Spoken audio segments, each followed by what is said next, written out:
From within. And we have Marxist organizations, communist organizations infiltrated in America, in our government, in our streets to take us down. Because our Pledge of Allegiance says one nation. Under God. It's not Black America, it's not white America, it's not Latino America, it's one nation. When we talk about justice, justice does not need an adjective. Amen. Environmental justice, social justice, tree justice, camera justice. We don't, it says justice for all. Justice for all. So look, everyone in their lives has some defining moment. Everyone is faced with a challenge. Everyone has that aha moment. It's time to find out what's yours. It's time to find out how much of the family will you allow to be destroyed? How much of our cities will we allow to burn? Before we say we're going to walk away. I'm not saying walk away to another party. I'm saying walk away from what the status quo is. Walk away from what we've been going through. And you're walking to be an individual. Right. God bless you. You're walking to be yourself. You're walking to identify with you and your family.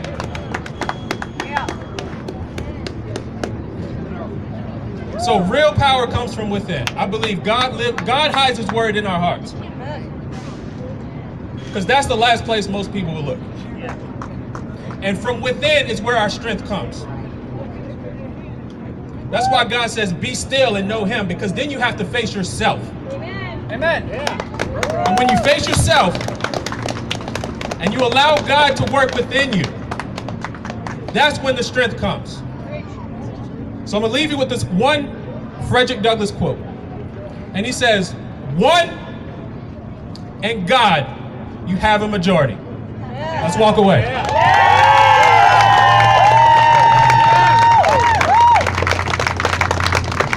Thank you, Jovani Patterson. Another round of applause for Jovani. And now for one of our fabulous MC.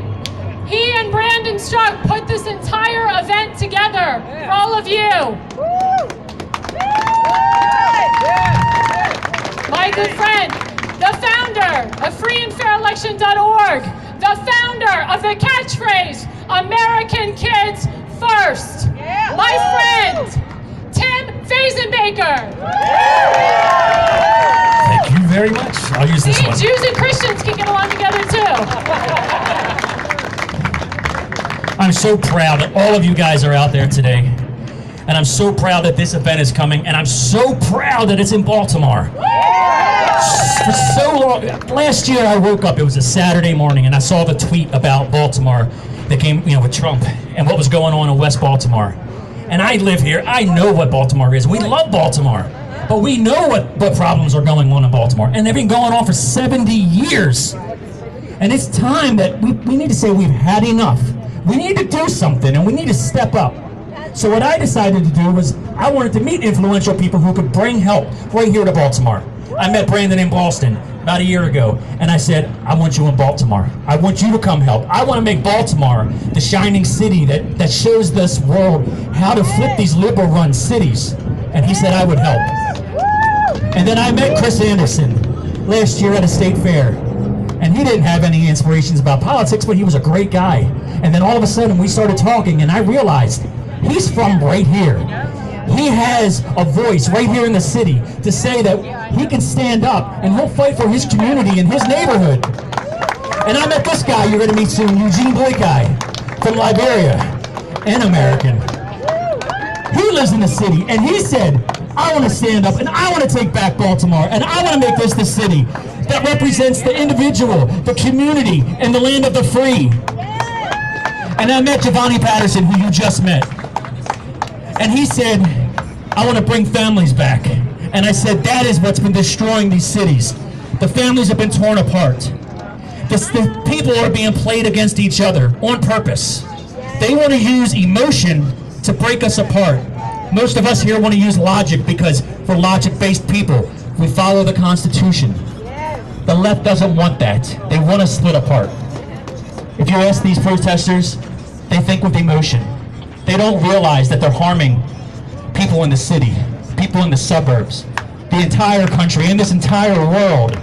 It is our job to stand up and tell everybody that we will be here to rescue America, that we will be here to take back what the Founding Fathers created for us, and we will not let murder go through the roof in these cities like it's been going on in Baltimore for years.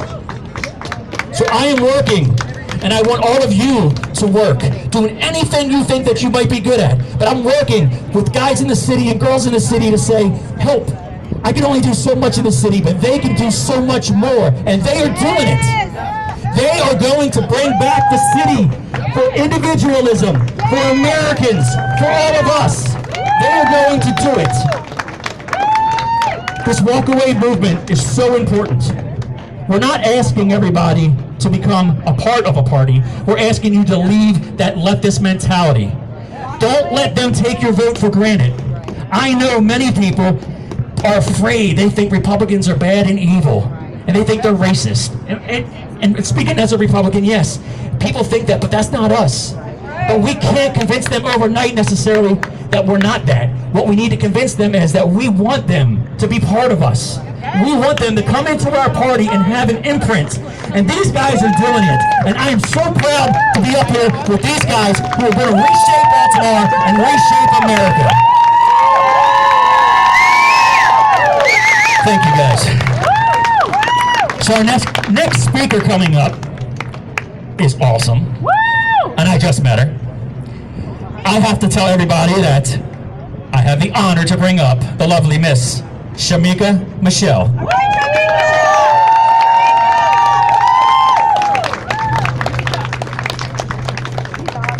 And here you go. Hello, Baltimore. How y'all feel? Listen, I am so excited to be here today, and let me tell you one of the reasons. I'm a Southern girl, right from the South. But growing up, I would run into people from Baltimore, and they had the best accents. So if I was from Baltimore, I would say something like, I'm Shameka Michelle, an entrepreneur, and I do a lot of things with the Walkaway campaign, and my mother is very proud. Did I kind of get that? I've been working on that. I've been waiting to say mother in a place where it's accepted. Trying to, culturally connect.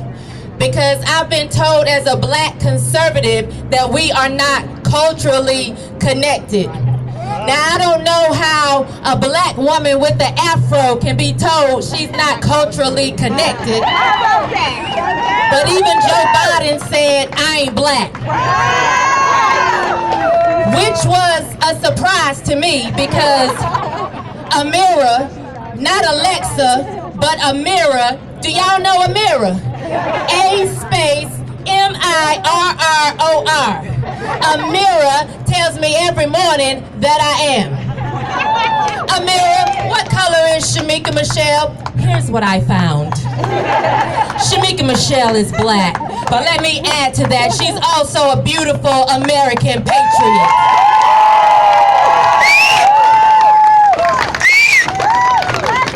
And it's amazing to me that I never had to prove my blackness when I was voting for Obama. No one cared that I voted for him twice based on skin color instead of common ideology. And it's my opinion that although Obama and I had the same skin color, it's his ideology that wanted men in the women's restrooms. It's my opinion that right now, that's why we have half-naked drag queens reading the Three Little Bears to kindergartners. And it's my opinion that if we do not stand up and rescue America now, instead of the story of the Three Little Bears reading as Mama Bear, Papa Bear, and Baby Bear, it's gonna be reading as two Papa Bears. Baby Bear will have been aborted, and Goldilocks will be somewhere as a victim of human trafficking. See, I didn't come here to play with y'all today. I did not leave my children get on a plane and wear an uncomfortable mask to play with y'all. I was told this was a Rescue America rally. The word rescue means to save from a dangerous or distressing situation. When I think of someone who's going to rescue, I think of a fireman who is fearless, who will rush into a burning building and save lives. I don't think of these bedwetting Democrats who are running around the country trying to burn it down. When I think of rescue, I think of Superman. And by the way, I'm still waiting on my Superman in case you want to pay for my dinner tonight. But I think of Superman, how every time Lois Lane was in distress, he rushed in and rescued her. And let me tell you something, even though Superman was in tights, he wasn't a cowardly little bitch. Y'all said rescue from a dangerous or distressing situation. And when you're coming in to rescue somebody, like the police,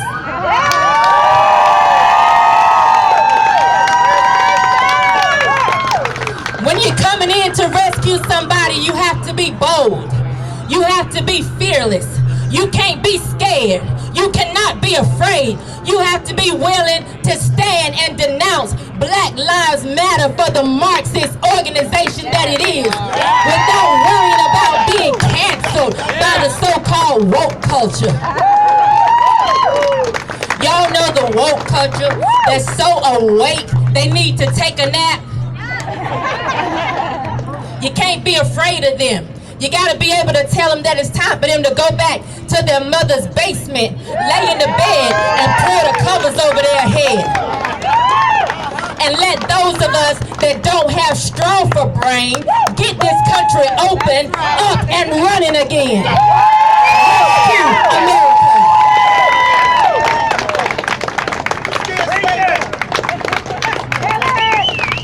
You need people like Chris Anderson running for city council.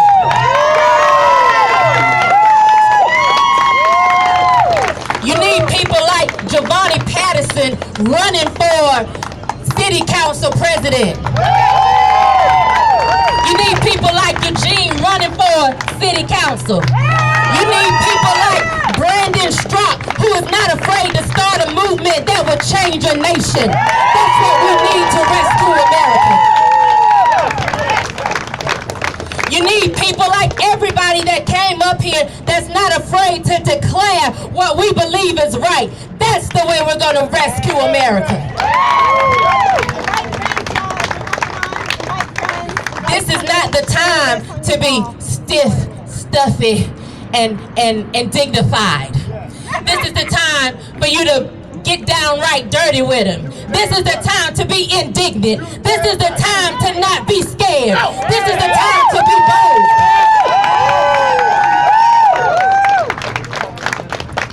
This is the time when they tell me, as a black woman, I have no business supporting America. When they tell me I have no business fighting for my country, this is not my land. My people are not supposed to be here. You need somebody like Shameka Michelle that'll put a hand on her hip and look them dead in the eye and say, but I was born in the USA. That's how we're gonna rescue America. And it is my opinion that we need Donald J. Trump in the White House.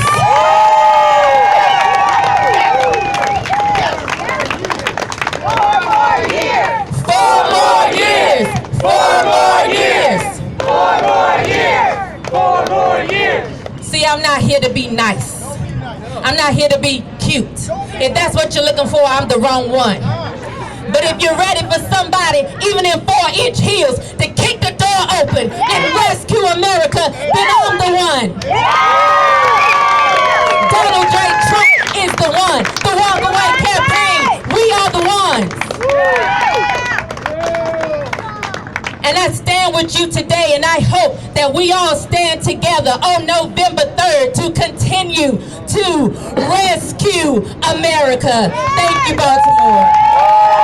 Shameka Michelle.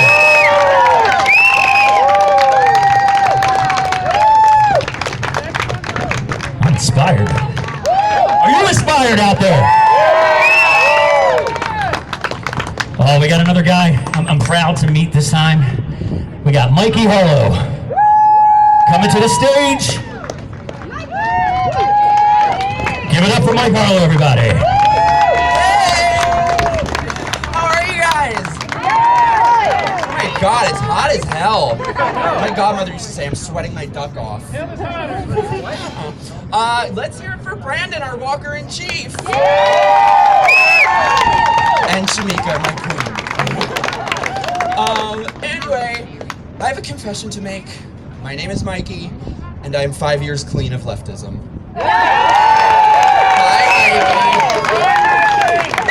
You know, I'm one of those people who just used to sit in front of MSNBC all day and read the New York Times. I used to think if Rachel Maddow didn't say it, it didn't happen. Because especially if I'm from New York, so if you're from blue cities like me, we were just raised to be loyal soldiers of the Democratic Party without a moment's thought. I walked away after seeing through all the lies, the hypocrisies, the toxicity of Democrat policies that hurt the people they are designed to help, and the poison of identitarian ideology. These people are con artists, and identity is their snake oil. They hold us at gunpoint with our own identities. And God forbid, especially if you're any sort of black person or gay person and you have the audacity to think for yourself, oh, you're an Uncle Tom. Right. Because they call me that. What? I'm not even black. Like, what the hell is a gay Uncle Tom? Auntie Mame? So since leaving the left, I've been called every name you can imagine. A Nazi, a murderer. That was my favorite. And it's all because I believe in some very controversial ideas. Like freedom of speech. Like judging people for the content of their character. Like tolerance for diversity of viewpoint. You know, controversial far-right ideas like that. No, today the modern left, as we all know, is about two things: control and conform. And when you think about what they're doing today, altering language, reducing us all to colors and demographics, a lot of people say that it's Orwellian what they're doing, and that they got their operating manual right out of 1984. I found something that I think is a little more accurate. Have you guys ever seen the John Carpenter movie, They Live? Yeah. Let me read you the plot summary of this and tell me if it sounds familiar. As he walks the streets of Los Angeles, Nada notices that both the media and the government are comprised of subliminal messages meant to keep the population subdued, and that most of the social elites are skull-faced aliens. That's what we're freaking living through! Now, I want to address some misconceptions that people have on this culture of conformity that we are fighting against. Some people think it's only conservatives that can fight the radical left. Well, I'm here to tell you this really has nothing to do with being liberal or conservative. I mean, I'm really not even a conservative. I mean, look at me. My nipples are hanging out half the time. How conservative can I be? So it has nothing to do with that, because the things that they are pushing are just so fundamental and so basic that I don't know how anyone couldn't be against it. And, you know, it's fairly obvious the damage that they're doing. You know, I grew up in the 90s and 2000s, and things seemed really better then, almost, in terms of race relations, at least. When I was in kindergarten, the kindergarten teacher, she opened up a white egg and she opened up a brown egg to show us that we're all the same on the inside. And now it's kind of heartbreaking to think about what kids are being taught today, you know? The white egg, it's rotten to its core. It's a perpetrator of the white cisgender patriarchy. So let's talk a little bit about this election. How many of y'all are gonna vote? I will come find you if you don't. I'm more Italian than gay, I will find you. So you better. So anyway, I hated Donald Trump in 2016. Hated him with a burning passion. And I have to say, since taking office, he has proven me wrong every step of the way. He has done things that I never would have dreamed especially a Republican president would do. First president in generations to start no new wars. Yeah. Right now, he is fighting to bring the troops home from Afghanistan, finally. And it is Democrats, along with Dick Cheney's daughter, that are against that. But I mean, that shows you Democrat voters are just so trained to march in lockstep that they don't take a second to realize they are voting for the same policies they oppose. Thank you. They don't even know why they're angry. Now, let me tell you guys something that may surprise some of you. This election really doesn't have all that much to do with Donald Trump. It's not even about him. About freedom. For me, the most important thing for me in this election is if you look at our culture right now and look at our society, the left controls everything. They control what you can think, what you can say. And if you look at every institution, every powerful entity in this country, except the federal government, it's all run by the left. Academia, the media, every corporation, Silicon Valley, Hollywood, every single one, except the federal government. Can you guys imagine if we put the government in alignment with all of those entities, all who have the same ideology, the same party, all pushing more control and more censorship? It would be the end of having any rights. So that's what I'm basing my vote on. And say what you will about Donald Trump, he is fighting the radical left. Who else was going to do that? Was Jeb Bush going to fight Antifa? No. Is Miss Lindsey Graham going to fight Antifa? I'm sorry, I don't mean to say anything bad about Lindsey Graham. She's a very classy lady. So this really is nothing to do with Donald Trump. You don't have to like Trump, you don't have to dislike Trump. You got to vote for him. And I mean, look at every place in this country that is 100% controlled by Democrats. It's crisis after crisis. They're falling apart. Crime is going up. Nothing ever changes. Everything stays the same. So, I mean, if they can't help their own cities, how are they going to run the country? Amen. You guys, I can't fucking believe Joe Biden is their nominee. Really? Am I crazy? Is it me? No, he's crazy. He doesn't know where he is half the time. I would not let Joe Biden drive my car. And he's going to drive the country? Drive it right into the ground. And if we're talking about policies that liberals are supposed to be for, and that's why I think many of us are actual, real liberals, if you think about what that really means. Joe Biden supported every war of the last 40 years.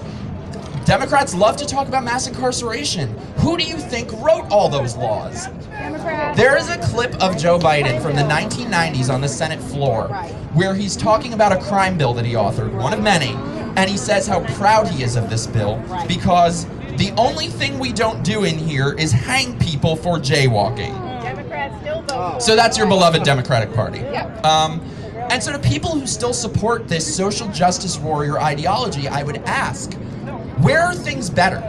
Who is better off? Who is more united? Who is getting along better? What positive changes are happening? And if the answer is nothing and nobody, then maybe it is time to walk away and try something else.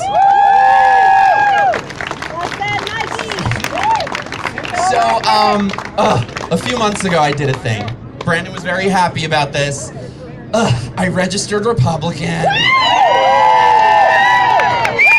I'm a begrudging Republican. Let me just tell you, I am not wearing sweater vests. I am not playing golf. I refuse. But let's be honest, this is a place of honesty. The Republican Party has really sucked for a long time. But it is on us. We are the new right. It is on us to hold them accountable and to force them to be everything that we know that they can be. Republican Party really is a long way to go, but we are part of that change. It's on us. We need to force them to not only be the party that is of the people, but that is for all people. So I would just say to you guys who have walked, just remember, don't become what you walked away from. Do not buy into tribalism and groupthink and all of the things that we've left. The time for staying quiet and sitting on the sidelines is long over. We are done with that. We're here, we show up, and we walk away. Thank you guys so much. Give it up for Mike Harlow, everybody. We didn't see that, don't worry. I'm very graceful. Before I bring up the next speaker, I'd like to let everybody know that we have some lovely people back that way that are doing voter registration. If you want to register to vote, or if you want to switch your party, anything along those lines, please visit the lovely people back there. Go see Linda, please. Our next speaker is a psychologist or psychiatrist. Psychologist, which is up my alley. We have Karlyn Borysenko, everybody.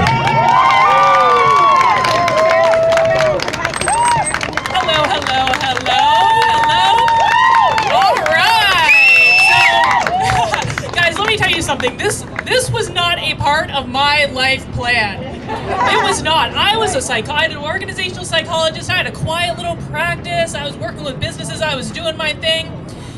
And if you had told me a year ago that I would be speaking at a Walkaway rally, I would have laughed in your face and told you you were insane and were in desperate need of my services. I gotta tell you what.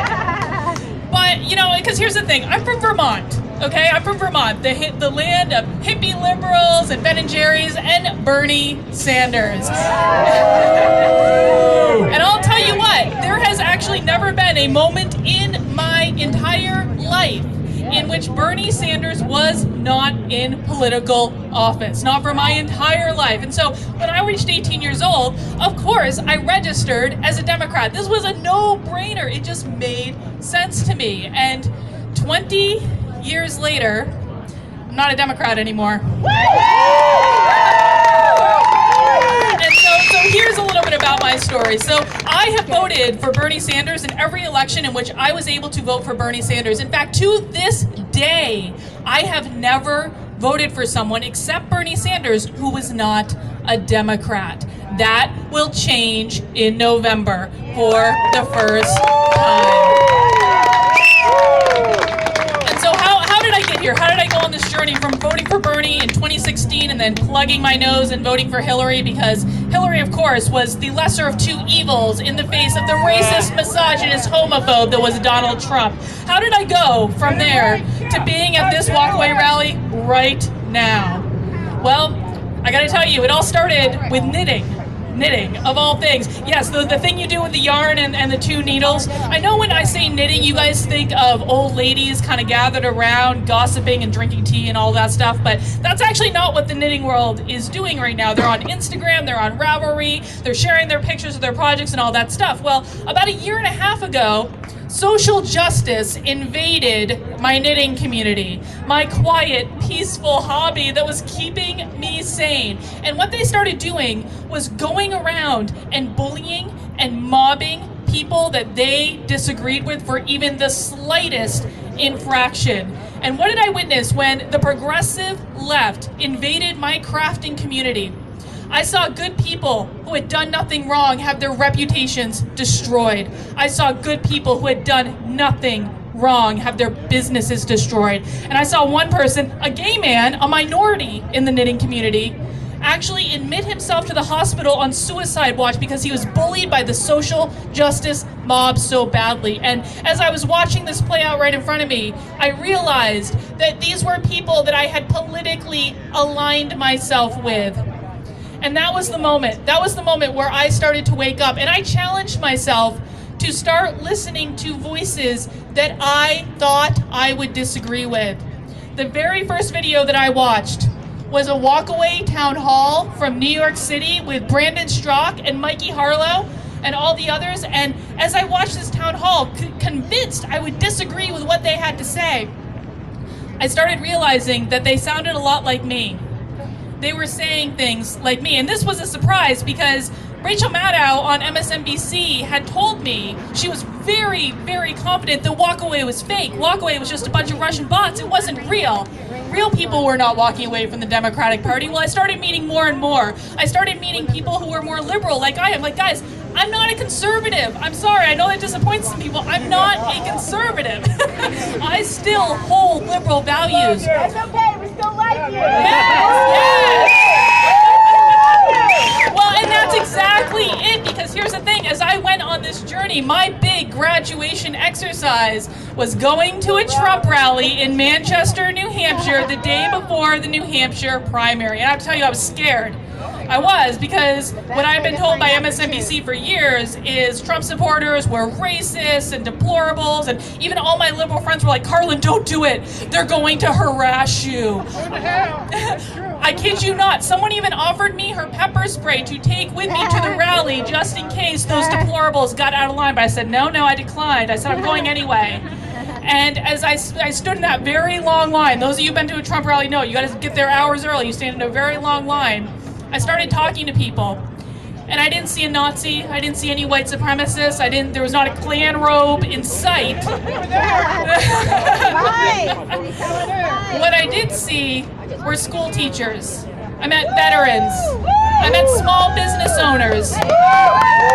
Regular, everyday people who were good people who just had different ideas than me on how to run the country. And so the next day I was sitting in my office and I was trying to do work, and I could not get this experience out of my head, and I wrote an article about it. And I never thought anyone would really read that article except for a couple of my lefty friends, and I kind of wanted to stick it to them a little bit. And a week later, 3.3 million people had read the article. And I gotta tell you, that and in that article, all I said was Trump supporters are not bad people, they're not Nazis, they're good people. That was all I said. I did not say to vote for Trump. I didn't even know who I was voting for at that point. And I gotta tell you, I experienced the loving, tolerant left from that article like I have never experienced them before. They came after me, they attacked me personally, they tried to destroy a business that I'd spent 8 years of my life building that had nothing to do with politics.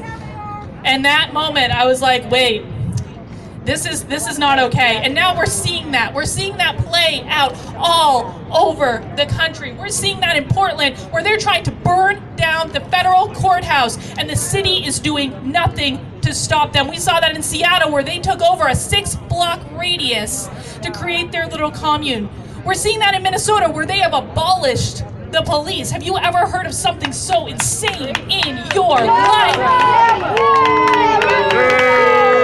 And I gotta tell you, like, for me, this election, I'm not gonna tell you who to vote for. Listen, I know a lot of people up here obviously have their choices. I think you guys can infer who I'm gonna be casting my ballot for.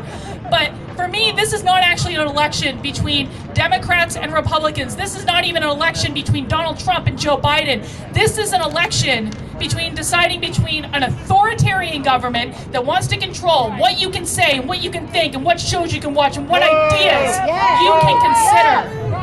And a government that allows you to think for yourself and to make your own decisions. A lot of us, we don't agree on everything, right? We don't agree on everything, but what I think we can all agree on is that individual liberties, freedom of speech, freedom of assembly, freedom of religion, all of these are essential to our way of life in this country, and that is what is in jeopardy right now. That is the decision we're making. The rest of it, we can hash those differences out later. Because you know what? If we can maintain those liberties, then we're going to be able to have discussions and dialogues. Without those liberties, we cannot have those conversations.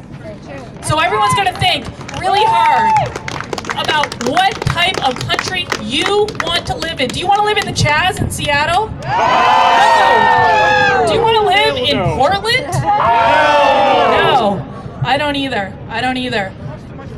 Yeah, it costs too much to live there anyway. That's exactly right. Now everything's spray painted and things are rioting all the time. No, that is the decision that we are making. So you all know you have to contribute to this to make this happen. Like Brandon says, like Mikey says, we have got to start showing up. We have got to start speaking up. We have got to stop being afraid of what might happen. Listen, a lot of the people you've seen here already today have been canceled. I've been canceled. Mike Harlow's been canceled. We've all been canceled to some respect or another. And believe me when I tell you, it's not that bad. Because you know what? As I found out after I went to that Trump rally and wrote my article, there are a lot of you, and you guys have a lot of love. There are people who have your back. Support each other, defend each other, show up when you have these rallies, show up every time. It doesn't matter. We've got to start expressing ourselves, and we've got to start speaking up against the insanity that's going on the left. All right, guys, that's all I've got. Thank you for coming out. We appreciate you. Give it up for Karlyn Borysenko. This next guy, you've seen him on Fox and Friends. You've seen him on everything. He's so smart, he lost all his hair. Personal joke with him. And he's from Baltimore. This guy is a Marine and a speaker on mental toughness. He's been called everything. Give it up for Mr. Eric Ritmeyer.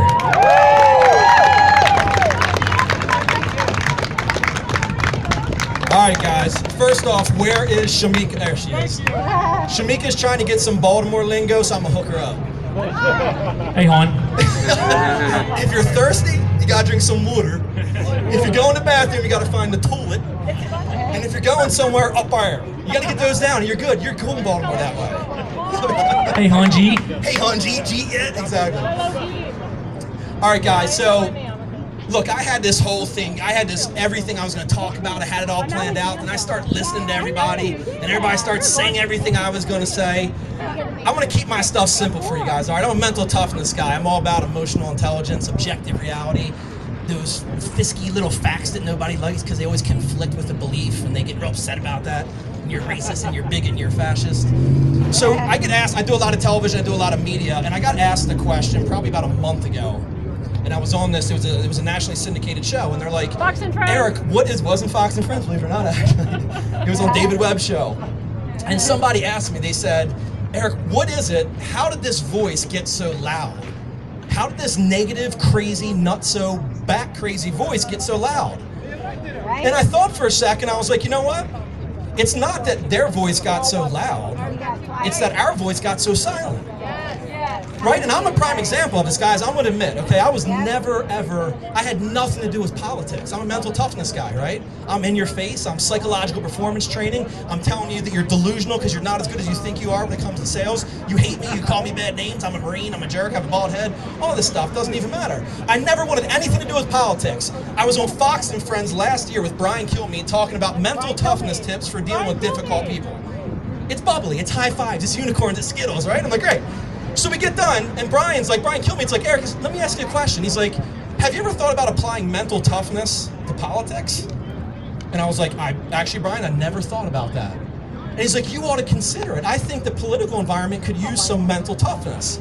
So I hop in my car, I subscribe to Ben Shapiro. I don't know if anybody subscribes to Ben. I love Ben. Facts don't care about your feelings, right? I love Ben. So who I am, I'm not really a political person, guys, so I stand before you not really saying, like, do this, do that, whatever. I'm all about objective reality. Here's the problem. The minute I produce a fact that conflicts with someone's belief, it automatically defaults to defense mechanisms. It's an inability to hear an opposing point of view. That's a problem. Our nation, everybody, has lost the ability to listen. And here's the problem, we listen with the intent to reply. We're not listening with the intent to understand. And this is a two-way street. Okay, we can sit up here and sling mud at everybody. This is a two-way street, guys. But it does require some reciprocating. It has to be given back. We're incapable of opposing points of view. And being a non-political person, I still consider myself to be pretty non-political. I have books to sell. I'm still trying to get on Good Morning America. I can't piss everybody off. Being fair entirely apolitical. I will tell you this from the outside in. I can tell you what the problem is with this country. We are intoxicated in emotion. We are drunk in emotion. We are incapable of logical thought. Logic and emotion are inversely related. The more emotional you are, the less logical you are. Think about it. It's just like getting drunk. You're out with somebody, you take a couple sips, before you know it, you're a few deep, you what? You're a jerk. I don't like you and you're a prick. Right? Why? Because you became, it's the same way with emotion. We're incapable of controlling our emotion. Our media and our political high-ups have done a very good job of sowing this insanity, this mass hatred, and this mass confusion amongst all of us. They know with clarity comes unity, and they do not like that. Would you agree with that? You would, thank you. With clarity comes unity. Because here's the deal, guys. Everybody said this today before me. We have a ton more in common than we have different. Yes, we do. But we're allowing other people to say we shouldn't like each other. They don't want us to agree, guys. Why can't we see that, okay? We're dealing with a group over here, which, by the way, I was impressed with them. You're part of that, sir, I think. I'm impressed with it. I'm cool with that. That's cool. That's all good. It's all good, okay? They were here stating what they want to state. That's fine. But you have to be willing to accept an opposing point of view.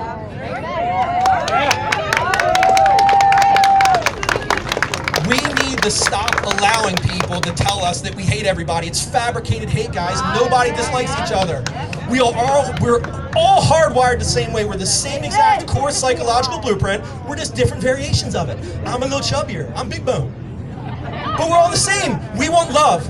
We want peace. We want kindness. We want empathy. Why are we allowing people on television and politicians to tell us we hate each other? It's pure insanity, guys. It really is. Nobody hates anybody. What do you hate as a kid? The freaking boogeyman? Naps? It starts at home. My man Jovani Patterson, we hit it off last time we met. Family first. It all starts at home, guys. Nobody wants to talk about the lack of fathers in the household. That's the core of our issues right now. It cannot be politicized, therefore nobody wants to hit it head on, because you can't pound your opponent over the head with it. I'm going to give you an analogy here, because I know it's getting hot, you guys are getting all bored, and you're like, come on, even these guys, even the Black Lives Matters left, they rolled out. I'm going to leave you with an analogy. Actually, two things I want to leave you on. I'm really big before I do my speeches, before I do my television interviews, when I talk to companies, I'm really big on like the morning of. Right before I go live, I have these epiphanies, right? I'm normally like in the kitchen, I'm washing dishes. I wash dishes, guys. Yes, I'm domestic cat. Go ahead, vacuum. So I'm washing dishes this morning, right? I got my two daughters there. I'm like, I just came up with it. And they're like, what? And I said, the elephant. And they're like, what are you talking about, the elephant? We've all heard this story, guys, about the elephant and the pig. And the way it goes is, as a baby, the elephant is tied to a peg that's sticking in the ground. That elephant tries and tries and tries to break away from that chain, from that peg in the ground. And it can't break away. It's not strong enough. He fights, he fights, he fights. He can't break away to the point he finally gives up and says, you know what? Screw this. I'm just going to sit here and hang out with this peg. Well, here this elephant grows to be this ginormous elephant, and it's still stuck to the peg in the ground. We're that elephant, guys. We are that elephant. We have been systematically desensitized to pure insanity. Nothing that's happening right now is logic-based. But the problem is it's being thrown at us so much that our brains become immune to it. It's called graduated exposure therapy. It's pure insanity. We are the elephant, guys. I'm going to admit, I was one of the people that was afraid to come to these types of events to speak. I'm not going to lie to you. I have 100% custody of my two kids. I was worried about that. But you know what? I'm done being quiet. I'm done. And my message has nothing to do with anything that even remotely relates to anger. I'm not an angry person. I'm not going to be upset. I'm not going to call anybody names. I'm not going to sling mud. What I'm going to ask for is an open mind and a logic-based assessment of my thoughts. And just because we disagree politically does not mean we have to hate each other. I'm going to leave you with this. Because Tim's over there doing all this for me, just trying to get me going. I'm going to leave you, he's not. I'm going to leave you with this, guys, okay? So I'm a former Marine, all right? Once a Marine, always a Marine. Take the core out of the Marine, can't take the Marine out of the core. That's what we're talking about. In the Marine Corps, we have a phrase. It's called Semper Fidelis. It's Latin. You guys might know Semper Fidelis. It's Latin. it means always faithful. I want to take that Semper Fidelis and I want to apply it not just to Marines and former